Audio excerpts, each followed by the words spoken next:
Hey guys, Eric and Joshua here to talk about Avengers Rage of Ultron. That's right, not Age of Ultron, Rage of Ultron. This was an original hardcover graphic novel that just came out this week, but we're going to delve into total, full, big spoilers for the end of it. So if you haven't read, you should stop watching now unless you want us to hear us talk about it.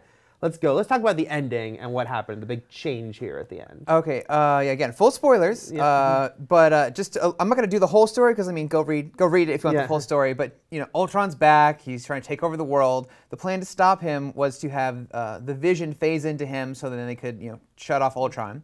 So Vision goes to do that, and Ultron's, like, writhing on the ground. He calls out for help, and to his father, Hank Pym, Ant-Man, who created Ultron back in the day, and you know, because Ultron is his son, he decides to help him. Moment of empathy. Yes, moment of empathy. You know, I created this monster. He's still my child, and so little mix-up happens, and Ultron ends up getting phased with Hank Pym. So that's the first big development. It's like, oh my gosh.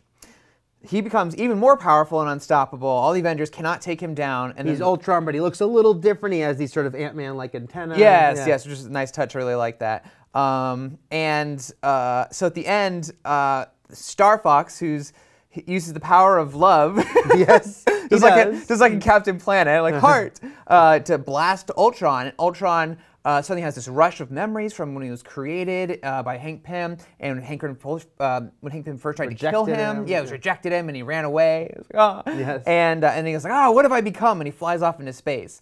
Then they have a funeral service, like a eulogy for Hank Pym. Because the Avengers are like, oh, there's no more Hank inside him. He's just Ultron. He's evil. And but then the last page, they show Ultron floating in space in the fetal position, and they zoom in on his chest, and he has a human live beating heart. Yeah, with a helpful sort of glass thing to see. Yes, you can like see inside his like metal body. Yeah.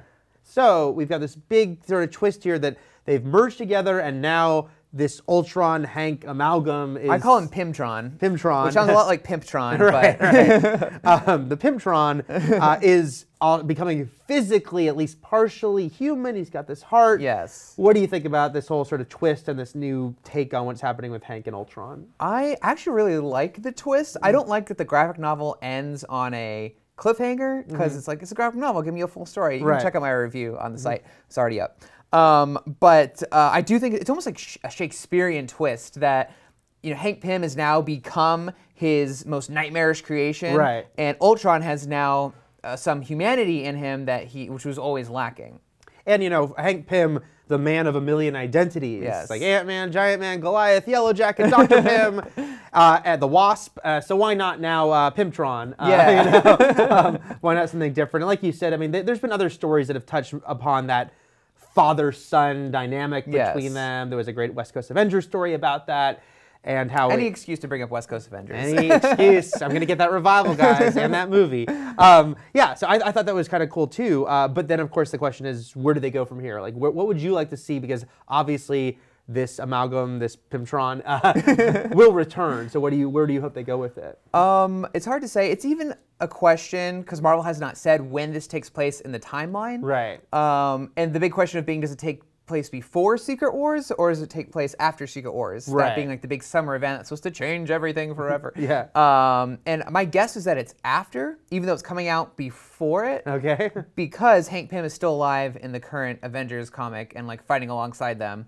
So I think that's when otherwise it takes place. He'd be off the table for Secret Wars, presumably. Right, yeah. right. So I think that it'll be after Secret Wars. And as far as like what I'd like to see them do this, I mean, you could go a bunch of different directions. I would like to see Ultron come back and do something aside from try to take over the world. Right. Like maybe he might try to give all robots like life, like to actually try and like help them start his own little robot community. I don't know. Right. I see some interesting new developments coming to where he might not be just the Avengers' most greatest villain. He could maybe be sort of not an anti-hero, but maybe a sort of like ally in a way. Yeah. Does that make sense? I don't know. In that aforementioned West Coast Avengers story, it did take a look at one of the iterations of Ultron, because there's so many sort of finding his humanity, and instead of saying "You're my father, I will kill you," and all of humanity saying "You're my father, and actually I want to embrace you." Yeah. And I do like. Now he's like, "I am my father." I am my father. There's a whole interesting dynamic there. One thing that kind of stood out to me about this story is we talk a lot about how much the comics are, or sometimes are not,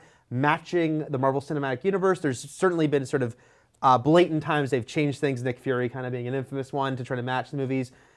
I thought it was notable here that they really, though, reminded you of Hank's role in the creation of Ultron, because as far as we know, in the movie Avengers Age of Ultron, Tony Stark made Ultron and Hank Pym has no involvement. I say as far as we know because there could be dialogue, since we know we're meeting Hank Pym and Ant-Man. There could be like, based off of Hank Pym's designs. Yeah. What did you think of that they were like, no, let's like really remind you that in the comics, Hank was the one who made him. Did you like that? Yeah, I like it when the comics just do their own thing. Yeah. And the writer, Rick Remender, and also it was drawn by Jerome Opeña, I think that's how you say his name, and Pepe Larraz.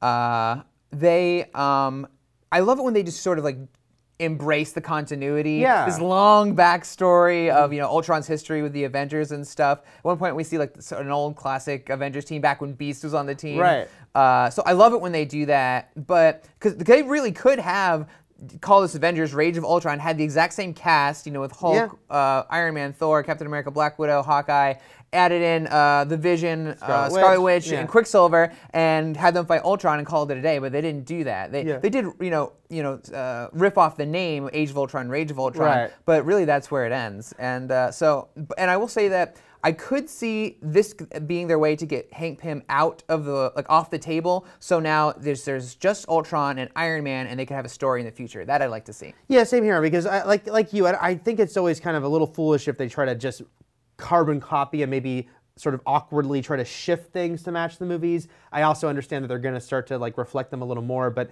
yeah, the idea of honoring the past and saying, yes, Hank made Ultron in the comics, let's really address that, but then changing things dramatically, and maybe the movies and comics will start to merge towards this, where they are a certain sort of similar place. I think that's maybe the perfect solution, or maybe the imperfect solution. Yeah, I'm on board for Pymtron. Pymtron Phase 4 in the movie. We'll see. So that's what we think about Avengers Rage of Ultron and Hank Pym and Ultron and Pimptron. Rage. Pimptron, yes. But let us know what you think in the comments of this new dynamic for these very iconic sort of classic characters of Avengers. We'll have plenty more on all things Avengers right here at IGN.